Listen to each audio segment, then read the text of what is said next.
এক ব্যক্তি তার স্ত্রীর চেয়ে 5 বছরের বড়। তার স্ত্রীর বয়স ছেলের বয়সের 4 গুণ।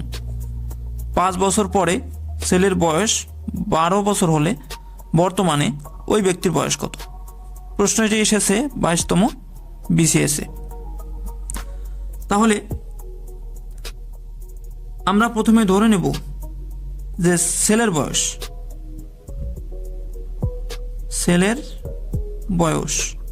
সমান x বছর ধরি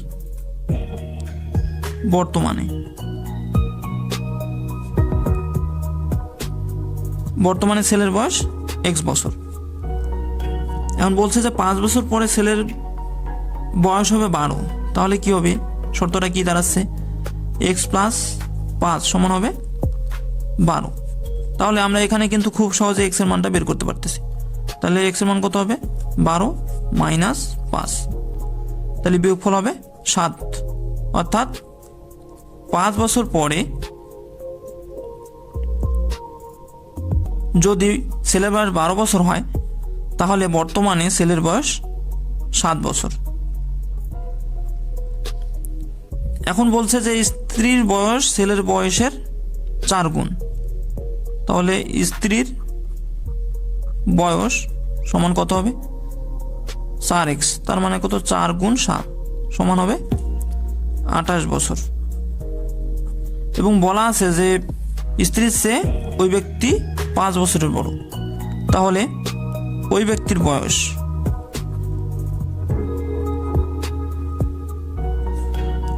বয়স কত হবে?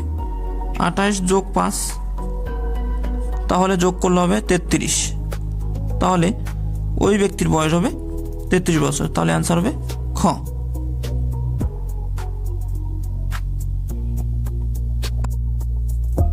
নিচে দেওয়া আছে 120 ডিগ্রি কোণের সম্পূরক কোণ কত? নিশ্চয়ই আপনারা এটা বলতে পারবেন। জাস্ট 180 থেকে বিয়োগ করে দেব। যদি সম্পূরক কোণ বলে দেওয়া থাকে তাহলে জাস্ট 180 ডিগ্রি থেকে যে কোণটা দেওয়া থাকবে সেটা বিয়োগ দেব। তাহলে এখানে 180 থেকে যদি আমরা 120 বাদ দেই, তাহলে আমাদের অ্যান্সার হবে 60 ডিগ্রি। তাহলে জাস্ট আমরা ম্যাথ এভাবে করবো না, জাস্ট সরাসরি লিখে দেব যে 180 থেকে 120 ডিগ্রি বাদ, তাহলে অ্যান্সার হলো 60 ডিগ্রি। অর্থাৎ আমাদের অ্যান্সার হবে খ।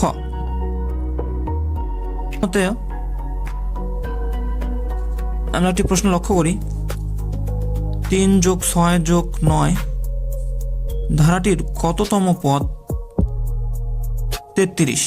প্রশ্নটি এসেছে 16তম শিক্ষক নিবন্ধন পরীক্ষা স্কুল পর্যায় 2, 2019। তো এখানে আমরা একটু লক্ষ্য করি যে প্রথম যে সংখ্যাটা সেটা হচ্ছে 3 এবং পরের যে সংখ্যাটা সেটা হচ্ছে 6 এবং পরেরটা হচ্ছে 9। অর্থাৎ এখানকার ডিফারেন্স যদি আমরা লক্ষ্য করি, অর্থাৎ পার্থক্য, 6 থেকে 3 বিয়োগ দিলে 3, অর্থাৎ 3-এর সাথে 3 যোগ করলে 6 এবং 6-এর সাথে 3 যোগ করলে 9। তাহলে আমরা দেখতে পাচ্ছি যে একই হারে, অর্থাৎ প্রথম সংখ্যাটা 3, পরে 3 যোগ হয়ে 6 এবং 6-এর সাথে 3 যোগ হয়ে 9, এভাবে ধারাটি চলতে থাকবে। এখন বলা হচ্ছে যে কততম পদ 33। তো এই প্রশ্নটি আমরা খুব সহজেই সমাধান করতে পারবো এসএসসি লেভেলের একটি সূত্রের সাহায্যে।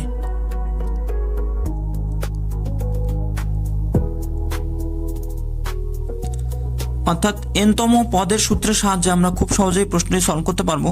তো আমরা লিখতে পারি n-তম পদ সমান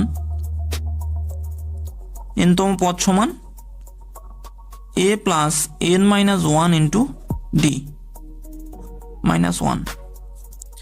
এখানে a কি? a হচ্ছে প্রথম পদ। প্রথম পদ কত? 3, তাহলে a হচ্ছে 3। এবং এখানে আমার d কত? d হচ্ছে পার্থক্য, অর্থাৎ আগেরটা থেকে পরেরটা অথবা তারপরেরটা থেকে সামনেরটা বিয়োগ করলেই যে পার্থক্যটা আসবে সেটা হচ্ছে d এর মান। তাহলে আমরা লিখতে পারি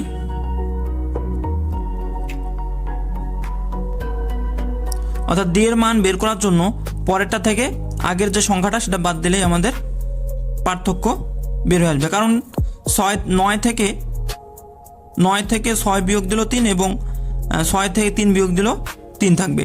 অর্থাৎ আমাদের পার্থক্য আমরা যে কোনোটা লিখতে পারি 6 মাইনাস 3 সমান 3।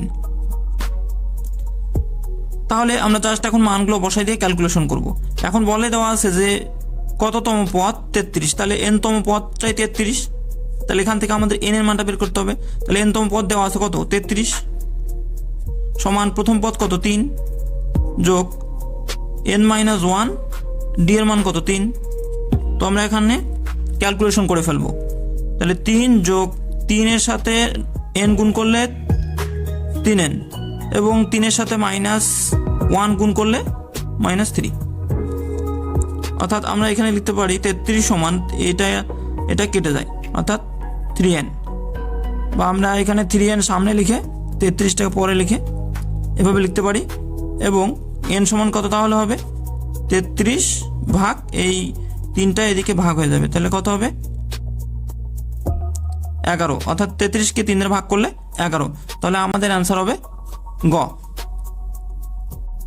এই প্রশ্নগুলো যারা সলভ করতে পারেন তারা ভিডিওটি স্কিপ করতে পারেন, আর যারা জানেন না তারা ভিডিওটা শুরু থেকেই দেখবেন। ভিডিওটি ভালো লাগলে অবশ্যই শেয়ার করবেন, লাইক করবেন, কমেন্ট করবেন এবং সাবস্ক্রাইব করবেন। তো অপর আরেকটি প্রশ্ন আমরা লক্ষ্য করি।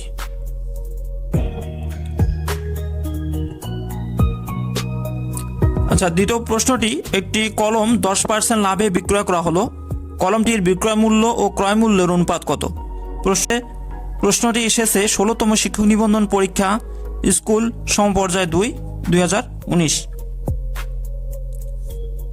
তাহলে জাস্ট আমাদের এখানে বিক্রয় মূল্য এবং ক্রয় মূল্যের অনুপাত বের করতে হবে। তাহলে আমরা এভাবে লিখতে পারি বিক্রয় মূল্য অনুপাত ক্রয় মূল্য সমান আমরা লিখতে পারি বিক্রয় মূল্য 10% লাভে, অর্থাৎ আমরা ধরে নিতে পারি যে ক্রয় মূল্য 100 টাকা, বিক্রয় মূল্য 110 টাকা। তাহলে জাস্ট আমরা কি করব, বিক্রয় মূল্যের জায়গায় 100 যোগ 10 অনুপাত এবং ক্রয় মূল্য কত ধরে নেব 100। যেহেতু ক্রয় মূল্য 100 তাহলে অবশ্যই বিক্রয় মূল্য কত হবে 10% লাভ হলে যোগ হবে, তাহলে 100 যোগ 10, তাহলে এটা যোগ করলে হবে 110 অনুপাত 100। তাহলে যদি আমরা এটাকে 10 দ্বারা ভাগ করে দেই তাহলে আমরা পাবো 11 অনুপাত 10, অর্থাৎ এটাকেও 10 দ্বারা ভাগ দিলে 11 এবং এটাকেও 10 দ্বারা ভাগ দিলে 10। তাহলে আমাদের অ্যান্সারটা খুব সহজেই বের হয়ে আসলো। তাহলে আমাদের অ্যান্সার হবে ক। আচ্ছা, আমরা অপর একটি প্রশ্ন লক্ষ্য করি। বৃত্তের ব্যাস 3 গুণ বৃদ্ধি করলে ক্ষেত্রফল কত গুণ বৃদ্ধি পাবে? অর্থাৎ ধরে নেই বৃত্তের ব্যাস 2r, বৃত্তের ব্যাস 2r হলে ব্যাসার্ধ কত হবে?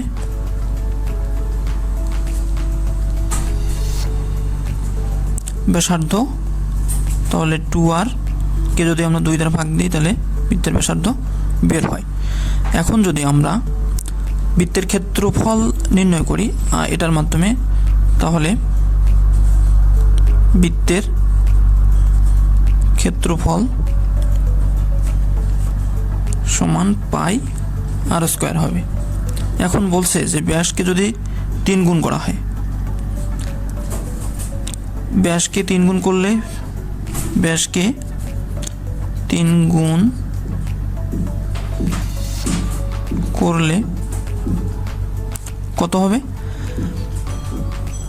3 গুণ 2r সমান 6r।